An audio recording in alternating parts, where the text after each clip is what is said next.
दिल की अता गहराइयों से फर्स्ट ऑफ ऑल मुफ्ती सुलेमान मंजरी साहब क़िबला को मुबारकबाद। अल्लाह पाक इनकी इस नई अज़वाजी ज़िंदगी जिसमें ये मुंसलिक होने के लिए जा रहे हैं, अल्लाह पाक हर गम से महफूज फरमाए और हर खुशी नसीब फरमाए। मोहब्बत के साथ दरूद शरीफ का नजराना पेश करें, पढ़िए बाबा से। अल्लाहुम्मा सल्ली अला सय्यदिना व मौलाना मुहम्मद व बारिक वसल्लिम सल्लु अलैहि सलातुम व सलामुन अलैका या रसूल अल्लाह सल्लल्लाहु अलैहि वसल्लम। सिर्फ 5-6 मिनट।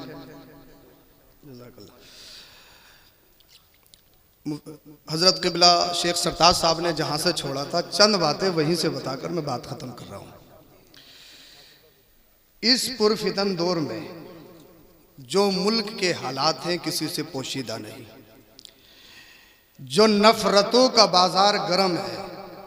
वैसे तो जब से मुल्क आज़ाद हुआ है नफरत तभी से है, मगर पहले की और आज की नफरत में बहुत फ़र्क है।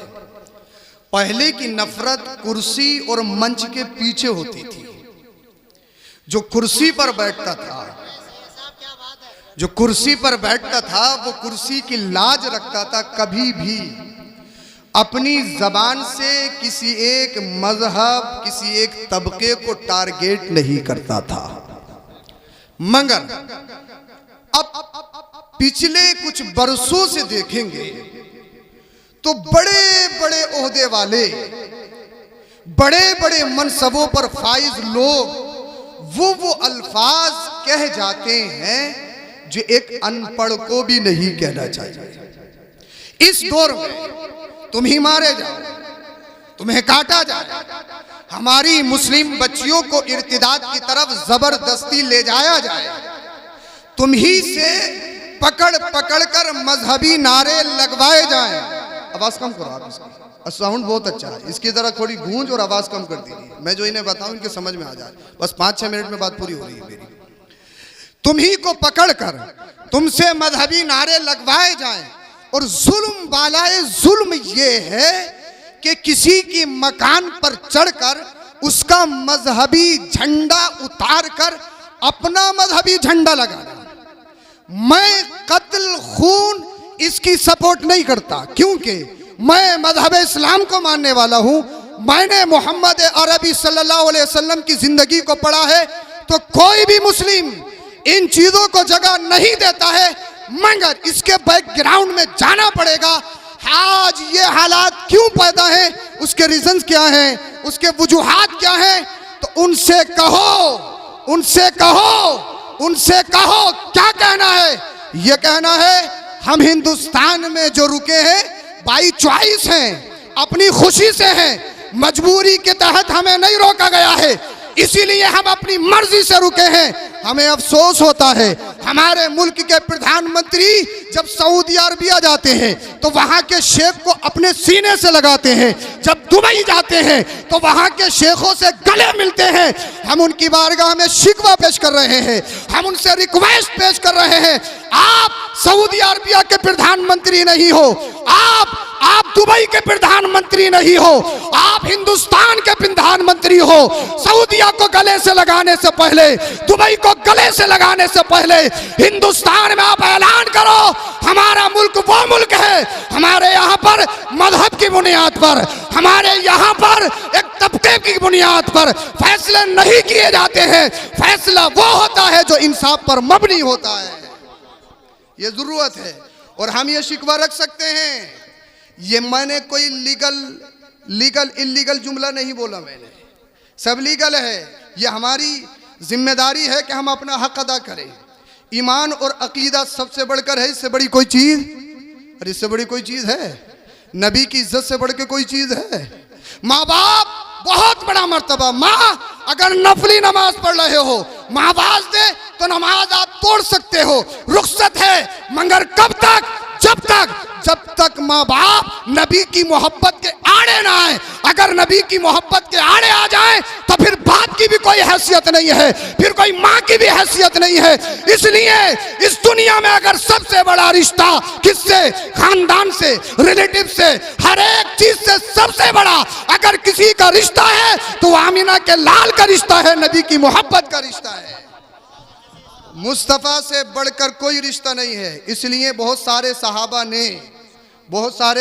ने हज़रत सैयदना उमर फारूक आज़म ने अपने सगे मामू का कत्ल किया।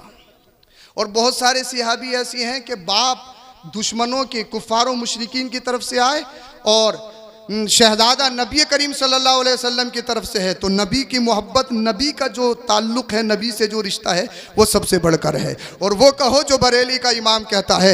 इन्हीं पे मेरी तकरीर ख़त्म है। ज़मीन व ज़मा, याद है तो बोल दो ज़रा। ज़मीन व ज़मा, मकीन व मका, चुनी व चुना, बने दो जहां, दहन में ज़बां, दहन में ज़बां, दहन में ज़बां। गाली देने के लिए नहीं, सब्बो शितम के लिए नहीं, चुगलखोरी के लिए नहीं, गीबत के लिए नहीं, बोहतान तराशी के लिए। दहन में ज़बां, दहन में ज़बां, बदन में है जान, बदन में है जान। नोट कमाने के लिए, सिर्फ दूसरों पर अपनी ताकत का शिकंजा दिखाने के लिए, सिर्फ गरीबों को दबाने के लिए, यतीमों पर अपने आप को चढ़ावा देने के लिए नहीं।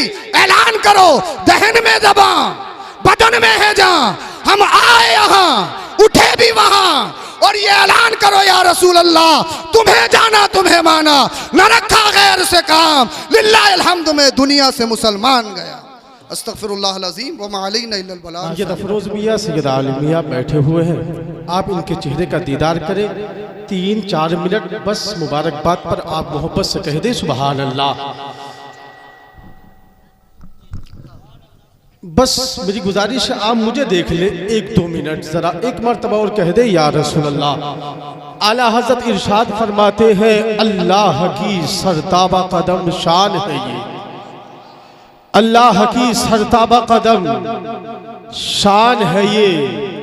इंसान ही इंसान वो इंसान है ये, और कुरान तो ईमान बताता है इन्हें, ईमान ये कहता है मेरी जान है। शादी के हवाले से आपने सुना, मगर एक जुदा बात सुने और कह दे सुभान अल्लाह।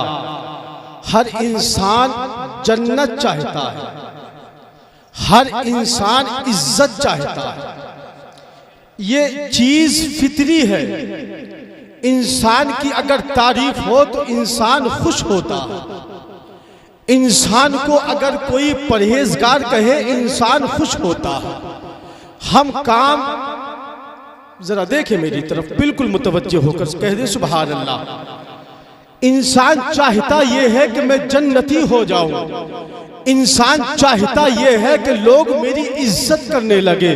मगर मुस्तफ़ा करीम का कलमा पढ़ने वालों, हम सिर्फ सोचते हैं, अमल नहीं करते हैं। इज्जत कैसे हासिल होगी, शोहरत कैसे हासिल होगी, बुलंदी कैसे मिलेगी, अजमत वाले कैसे होंगे, शान वाले कैसे बनेंगे, दुनिया का मालो मता कैसे मिलेगा, हमें आखिरत में जन्नत कैसे मिलेगी। मुस्तफ़ा करीम का कलमा पढ़ने वालों, मैं आपको चंद जुमलों में बता देना चाहता हूँ। अगर इज्जत चाहिए, सर को रब की बारगाह में झुका दो। अगर दौलत चाहिए, सर को रब की बारगाह में झुका दो। अगर अजमत व शान चाहिए, सर को रब की बारगाह में झुका दो। ऐ मुस्तफ़ा करीम का कलमा पढ़ने वालों, सर का झुकाना तेरा काम है। अगर मौला की बारगाह में तूने सर को झुका दिया, सर को झुकाना तेरा काम है। इज्जत अता करना ये मेरे परवरदिगार का काम है। नारे तकबीर, नारे रिसालत। जी नाजिम साहब सुने सुने, एक मिनट जरा जी लगा के सुभान अल्लाह। हम सब सुन्नी है अल्हम्दुलिल्लाह। उलमाए किराम आ रहे हैं, जल्दी 1 मिनट और कह दे सुभान अल्लाह। हम सुन्नी है, तमाम औलियाए किराम से मोहब्बत करते हैं, बरेली शरीफ के आला हजरत से भी मोहब्बत करते हैं। जी क्या कह रहा था? अल्हम्दुलिल्लाह हम सुन्नी हैं, औलियाए किराम से मोहब्बतें करते हैं।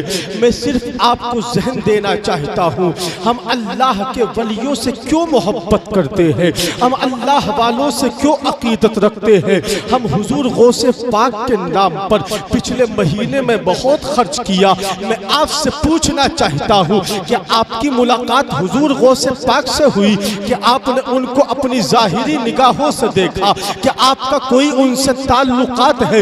नहीं नहीं, आपका जवाब होगा हमने उनको देखा नहीं, हमारे रिश्तेदार नहीं, हमारे मुल्क के नहीं, हमारी निगाहों ने उनको देखा नहीं। तो मैं पूछूंगा मोहब्बत करते क्यों हो, उल्फत करते क्यों हो, पैसा खर्च करते क्यों हो, प्यार क्यों करते हो?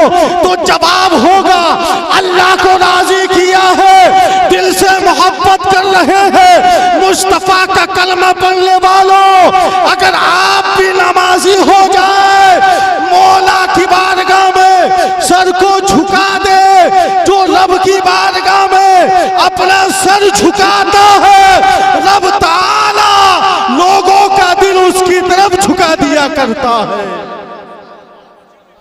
आखिरी बात सुन ले, आपके महल्ले में भी कुछ लोग नमाज पढ़ते होंगे, चेहरे पे दाढ़ी होगी, सुने मेरी बात जरा तवज्जो से, पढ़ते कि नहीं पढ़ते आपके महल्ले में? किसी अल्हम्दुलिल्लाह, मगर किसी नमाजी ने आपसे ये कहा कि मुझे सलाम किया करो? किसी नमाजी ने ये किया कि मेरी इज्जत किया करो? किसी नमाजी ने ये कहा कि जब मैं आऊं तो मेरा अदब करो? नहीं, मगर फिर भी आप करते हैं नमाजी का अदब।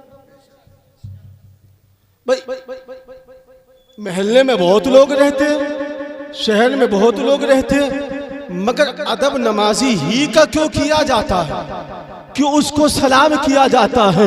हमने देखा है रास्तों में इंसान पहचाने या ना पहचाने, इंसान का मिलने वाला हो कि ना हो, चेहरे पे मुस्तफ़ा की सुन्नत हो, सर पे टोपी हो, सर को मौला की बारगाह में झुकाता हो, अगर रास्ते से गुजर जाए तो लोग उसको सलाम करते हैं, इज्जतों से नवाजते हैं। अरे ये मामला दुनिया का है, दुनिया का। अगर दुनिया के अंदर अगर नमाज पढ़ता है, अल्लाह इज्जतें यहाँ भी अता करता है। अगर नमाज पढ़ता अगर दुनिया से जाता है, अल्लाह रब्बुल इज्जत उसको जन्नती बना करके दुनिया से उठाता।